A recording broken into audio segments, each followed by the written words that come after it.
સુરતના મૈદરપુરામાં જ્વેલર્સના કારખાનામાંથી ચોરીની ઘટના બની। ભવાની વડ મેઇન રોડ પરના સાંધા જ્વેલર્સમાં ચોરીની ઘટના બની છે। કારખાનાના જ વંગાડી કારીગરે હાથ સાફ કર્યો હતો। માત્ર 30 સેકન્ડમાં લાખોની કિંમતના સોના અને હીરાની ચોરી કરવામાં આવી હતી। ચોરીની સમગ્ર કરતૂત સીસીટીવી કેમેરામાં કેદ થઈ છે। મૈદરપુરા પોલીસે ગુનો દાખલ કરી વધુ તપાસ હાથ ધરી છે।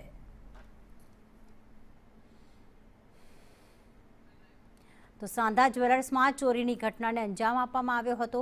આ સમગ્ર ઘટના સીસીટીવીમાં કેદ થઈ છે। જયેન્દ્ર પાંડે અમારી સાથે જોડાઈ ગયા છે। જયેન્દ્ર, લોકર તોડી અને ત્યારબાદ જે સોના અને હીરાની ચોરી કરવામાં આવી છે, શું વિગતો સામે આવી આ ઘટના અંગે?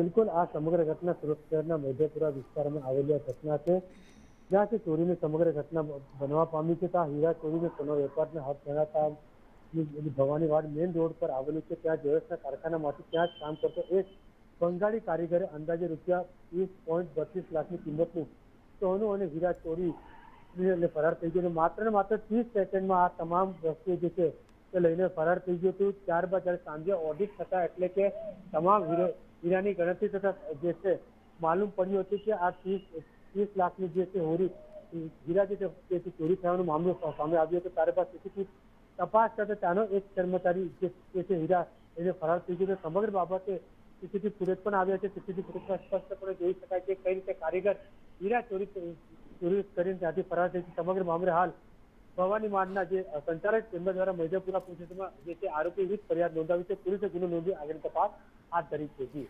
આભાર તમામ વિગતો માટે, જયેન્દ્ર।